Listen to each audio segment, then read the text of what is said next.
It's about time we talk some gaming right here on the Anthony Allen channel. Now we're going to cover Fortnite, Redfall, and some other gaming information and news for you. So let's get into it. So as you know, Fortnite is one of the main games that I play here on the Anthony Allen YouTube channel, but there are some other games that are absolutely popping off that I'm having a lot of fun with as well. So we'll be talking about that as well. Let's start with Fortnite. So Fortnite, we are currently in Chapter 4, Season 2, and we have a lot of Star Wars things during the climax of this season. Now my overall thoughts and feelings on this season are Fortnite, Epic Games have been doing really well. So Epic Games have now introduced Creative 2.0, where there are people within the community that can start to create their things inside of Fortnite, and you have tools that previously wasn't available to gamers like yourself. So you can now create things inside of Fortnite, completely transforming Fortnite into something else entirely, which is really dope. It's what those gamers, those creators wanted from that. Now it does require a bit of space on your operating system if you're using a PC or you're using a laptop in order to create something. But here's the thing that's really amazing about that. If you are an aspiring game creator, this could be your route into the industry. It's where you could have your humble beginnings. Now, as I said, you might have a price point to your entry level, because you're going to have to spend some money in order to have the drive space for the creative that is currently available, because it does require a little bit of RAM space, and it does work in your favor if you have that RAM space when you're creating inside of Fortnite. Now Battle Royale is one of the game modes that I play inside of Fortnite, and as you know, I get my solo wins, got one recently, also get some squad wins. Now my matchmaking has dramatically shifted. Now it was difficult before anyway, but there has been a dramatic shift that I have felt, and there have been some super sweaty players I've been up against, but you already know me, I don't stop, baby. I like to put in the work and make sure I get that win for you, so you've got that win right here on the channel, whether it be no commentary or me literally on screen at the same time when I'm playing. Now I can play without that, so you can have some no commentary as well, but I sometimes feel like it's really beneficial for both of us to build that relationship. When you can see me on screen, you can see how I'm reacting to the gameplay, you get that additional context as to how I'm getting the win, sometimes while I'm pausing as well. So I might go and get a drink, I might go and clean my glasses. It is a 20-minute game, so when I'm having a 20-minute game, there might be a time where I need to get a drink or use the toilet or change the batteries. Battery packs over there, but you get the idea. Sometimes I'm like, yo, I need to take my hands off my controller for 2 seconds, and then it adds an extra feeling to it of, yo, let me get that mad scramble, but a player's trying to get me at the same time. That happens in Fortnite.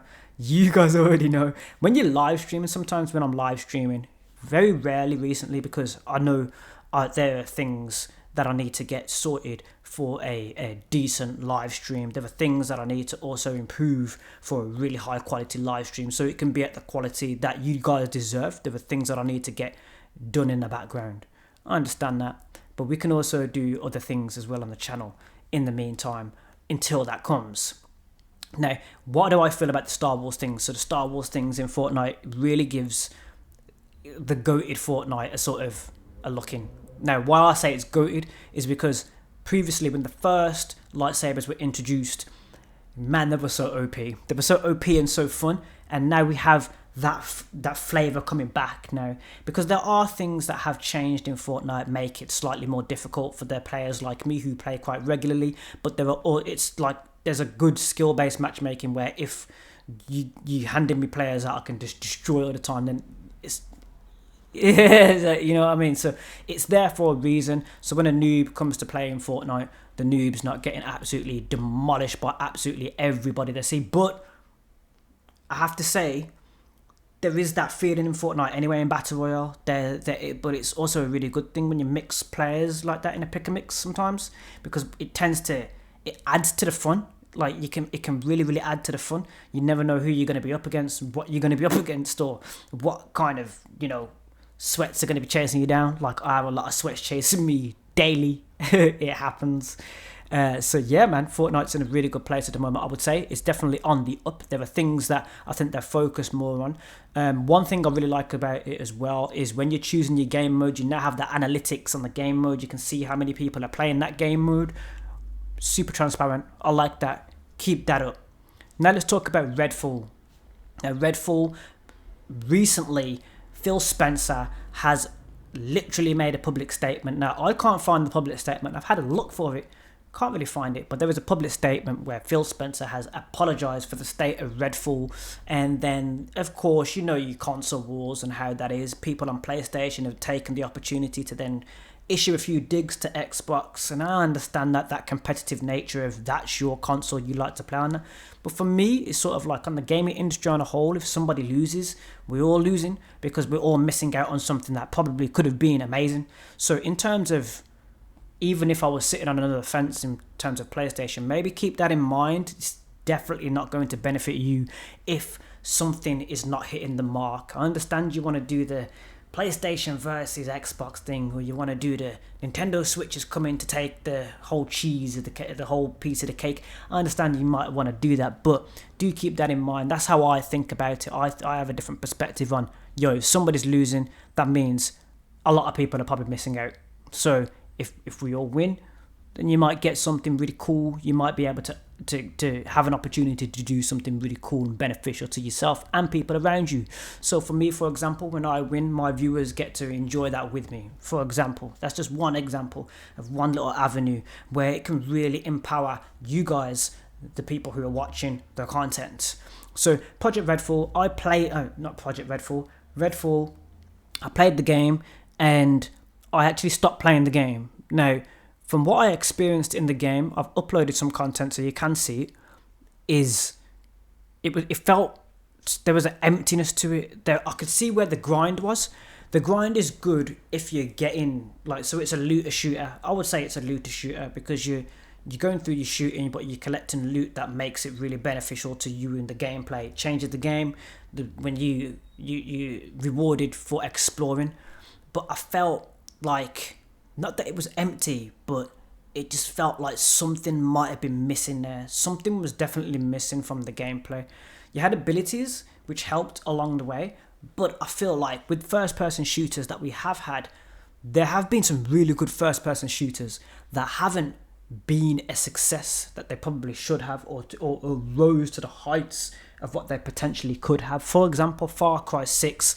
Now, in the early release of Far Cry 6 by Ubisoft, everybody was talking about the co-op.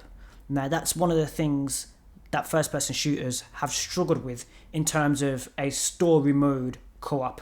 The reason I think this is in place and has been an issue is because some of the AI that you're up against in these games, they react in a certain way to certain situations, and there are so many variables of how an AI can react.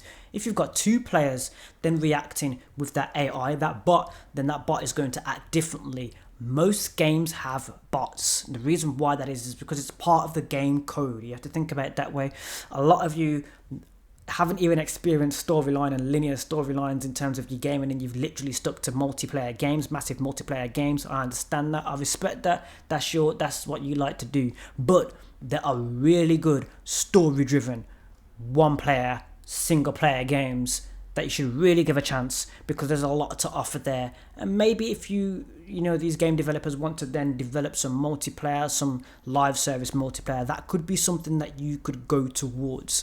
But there are games that have been punished for introducing live service elements to single player type games, to story driven games that are just solely focusing on that linear, or in some examples, non-linear storyline that you can progress your quest lines with, which this is why I say it's non-linear, because you can derail yourself from the main storyline and you can do a lot of things elsewhere. For example, I've been playing Hogwarts Legacy. I haven't gone one straight line in the main storyline. I've been collecting things, I've been collecting loot, I've been doing different things in that game, sort of being rewarded for exploring the game in a different way. And that is where a game can be really, really good as a single player experience, because you're able to actually be rewarded for your efforts in a different way. And that's where the live service is sort of butting heads with those types of games, because a live service game does have microtransactions or different things that are involved in it, which changes the way the loot is collected. Now, seriously, this genre is so big that when when a studio does this and tries to merge those types of things together, the industry completely just has well, I say the industry, I'd say the consumers, the gamers themselves, when they're playing the game, they can tell the difference, man. It's like, but you sort of can, and that's because I think when you have a live service loot or item shop loot, if it's not skin based like Fortnite, people tend to be they feel depowered because you're not paying for the better weapon that you can have in that game. That's where the button heads is coming, because you're not able to find the thing that you feel that you should be able to be rewarded with at that point. That's where the button heads is in the industry right now in terms of that. Now, Project Redfall. Now, Redfall, I think the reason why a lot of people, from what I can see online on YouTube, the reason why people have a lot to say about it at this current moment in time is because their experiences with it, they have, those specific. I didn't play it as long, and I'll talk about why in a minute. But the gamers that did play the game long enough, they were saying that it felt empty. So in terms of a looter shooter, you have your expectation of what you feel you should be able to find, and you have a feeling of where you feel you should be able to explore, and so many hours that should be put into the experience that you're having. These types of gamers, they're really playing the game. They're spending all day, every minute of the day, or they have a team of players that are going into your game and playing your game. You need to keep that in mind as well. You might have a whole team of non-stop 24-hour gamers that are going through your game and combing the details of the game. Now, there are times where I have found a lot of things that these types of gamers have not found in the games, and that's because I play differently. I don't play the linear storyline. I'm enjoying the game. I find things that I enjoy in the game, and when I do that, I definitely find a lot of things later on down the line because I'm still playing that game. Again, coming back to Far Cry 6, there's expansions in Far Cry 6, and it's it's so smooth. Things happening in those DLCs, that is amazing. But the community might have already have moved on. Parts of the community that would really like that might have already have moved on because of the pace of the gaming industry right now. So again, that's another part where the industry developers and the consumers are also butting heads. The gamers can be really, really quick. They can be done with a game like that, really, really snappy. I get that. So you need to have something that really hooks initially. Thing with that is, of course, when we're creating games nowadays, people like to add to the game later on. They like to add those DLCs later on. There might be something that they have planned later on to fill out the story, complete the story, and so forth. Another example, Assassin's Creed Valhalla. Now, Assassin's Creed Valhalla, it had things that was added later on. For example, the last story mission was not added until recently. So you couldn't actually complete the game and find out what the conclusion of the story was until that was released. So that's another example of where the pacing of the industry might butt heads with the pacing of the gamers, hardcore gamers. Sometimes average gamers, depending on the time frame of how many hours can be put into the game before reaching that finale, that conclusion. Now, there is a reason to pace things like that, because I believe if you don't give people a chance to finish a story in a certain time frame, or if it's given too early, there are some issues there, especially in terms of content creation, because you do have people that cheat through the game or find exploits through the game that have not been patched. So developers have caught note of this, I think, and that's the reason why that pacing might be in place, because there are people that are definitely, if they're doing speed runs, I've seen it, and there have been big media heads that have accidentally advertised these cheaters. There are cheaters that do things in games in order to exploit the game and then literally earn money from that exploitation. so that has happened. The industry on a whole is absolutely huge. So this is game development, this is the gaming industry, this is what's happening in the gaming industry. These are my 2 cents on what I think of those two things. I thought I'd talk about those two things right now. I think I'm going to upload this as a podcast episode. The reason being is the other podcast episodes I didn't have... what do you want to call it? The other podcast episodes, I was doing the voiceover and adding a thumbnail afterwards. I feel that a video podcast episode like this would make more sense. It's me naturally giving to you my thoughts and feelings on games and things that we're experiencing. If you enjoy it, definitely give me that thumbs up. My name's Anthony Allen. Just thought I'd just give you just a little bit of flow right now, just flowing out, just giving you my little thoughts and feelings and my experiences within these games. Of course, I'll be playing some more Fortnite. There are other games that we can talk about as well. Street Fighter 6, I haven't had the chance to experience too much of it just yet, but if somebody wants to help me get that game, definitely let me know. Yeah, man, let me know what you think about the setup as well. There have been a lot of changes, as there will be more changes on the way. Sort of getting used to the flow, but yeah, man. My name's Anthony Allen. Thank you for watching.